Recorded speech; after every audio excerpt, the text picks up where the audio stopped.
Hello friends, welcome to our channel. ఈరోజు మనం చేసుకున్న రెసిపీ ఏంటంటే కోడిగుడ్ల గ్రేవీ. ఈ గ్రేవీ మనము రైస్లోకి, చపాతీలోకి, పూరీలోకి ఎలాగైనా తినొచ్చు. చాలా టేస్టీగా ఉంటుంది, డిఫరెంట్గా ఉంటుంది. ఈ రెసిపీ ఎలా చేసుకోవాలో చూడండి. ఫస్ట్ ఒక గుండి తీసుకొని అందులోకి మీకు కావాల్సిన ఎగ్స్ తీసుకొని అందులో కొన్ని వాటర్ పోసుకొని ఒక స్పూన్ ఉప్పు వేసుకోండి. తర్వాత స్టవ్ వెలిగించుకొని గుండి స్టవ్ మీద పెట్టుకొని 5 to 6 minutes ఉడకబెట్టుకోండి. కర్రీలోకి కావాల్సిన ఐటమ్స్: ఉల్లిగడ్డ, పచ్చిమిర్చి, టమాటా, కొత్తిమీర, 1 కప్పు పెరుగు, తర్వాతకి మసాలాలు: దాల్చిన చెక్క, మరాఠీ మొగ్గ, బిర్యానీ ఆకు 2, జీలకర్ర ఆవాలు, ఇలాచి ముక్క, మెంతులు చిటికెడు, కొబ్బరి పొడి. స్టవ్ వెలిగించుకొని ప్యాన్ పెట్టుకొని 2 or 3 tablespoon ఆయిల్ వేసుకొని ఉల్లిగడ్డ, పచ్చిమిర్చి కట్ చేసుకుని వేసుకొని బాగా కలుపుకోండి. ఇలా బాగా కలుపుకొని వేయించుకోండి.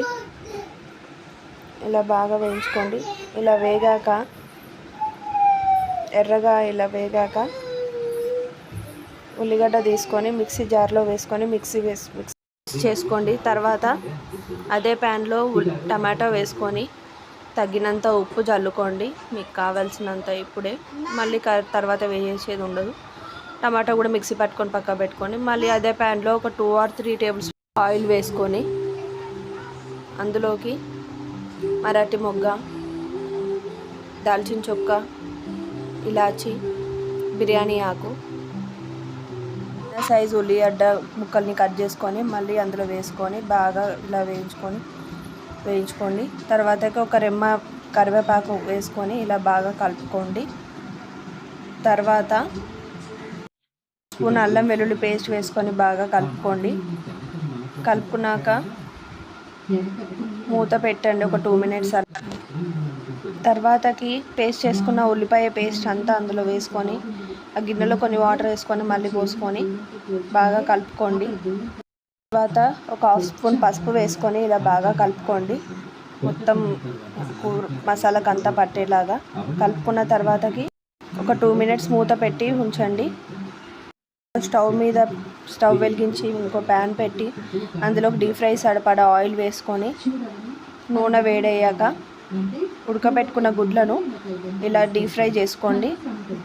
మంచిగా కలర్ వచ్చేలాగా చూడండి. ఇలా ఎర్రగా కలర్ వచ్చేలాగా ఇలా వెనకది ముందు వెనకకి ఇలా తిప్పుతూ డీప్ ఫ్రై చేసుకోండి. ఇలా అన్నీ ఫ్రై అయ్యాక కడాయిలో నుండి మెల్లిగా తీసుకొని ఒక గిన్నెలో వేసుకోండి. తర్వాత కర్రీ మూత తీయండి. అందులోకి టమాటా పేస్ట్ కూడా వేసుకొని ఆ గిన్నెలో కూడా కొన్ని వాటర్ వేసుకొని పోసుకోండి. ఇలా వేసుకున్న తర్వాతకి ఇలా బాగా కలుపుకోండి. ఇలా కలుపుకున్న తర్వాతకి డీప్ ఫ్రై చేసుకున్న ఎగ్స్కి మనం ఇలా ప్లస్ షేప్లో కట్ చేసుకోండి. ఇలా వీడియోలో చూస్తున్న విధానంగా ఇలా అన్ని ఎగ్స్ని కట్ చేసుకోండి. కట్ చేసుకున్న తర్వాతకి మసులుతున్న కర్రీలోకి 1 స్పూన్ కొబ్బరి పొడి, 1 స్పూన్ ధనియాల పొడి వేసుకొని ఇలా మసాలా కర్రీ అంతా పట్టేలాగా ఇలా బాగా కలుపుకోండి. తర్వాతకి డీప్ ఫ్రై చేసుకున్న ఎగ్స్ని అందులో వేసుకోండి. ఒకటి తర్వాత ఒకటి మెల్లగా వేసుకోండి, మీద పడుతుంది. వేసుకున్న తర్వాతకి ఆ కర్రీ అనేది ఎగ్స్ మీద ఇలా పోసుకోండి. ఇలా పోసుకున్న తర్వాతకి ధనియాల పొడి 1 స్పూన్, గరం మసాలా 1 స్పూన్ వేసుకొని ఒక 2 minutes మూత పెట్టండి. తర్వాత మూత తీసిన తర్వాత ఎగ్స్ని ఇలా రివర్స్లో వేసుకోండి. నూనె కూడా ఇలా పైకి తేలాలి, అప్పుడే కర్రీ మనకి రెడీ అయినట్టు తెలుస్తుంది. కొత్తిమీరతో ఇలా గార్నిష్ చేసుకోండి.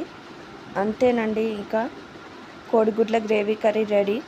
ఎంతో టేస్ట్గా ఉంటుంది. రైస్లోకి, చపాతీలోకి, పూరీలో కానీ ఎందులోకైనా బాగుంటుంది. సబ్స్క్రైబ్ చేయడం మర్చిపోకండి. Thanks for watching.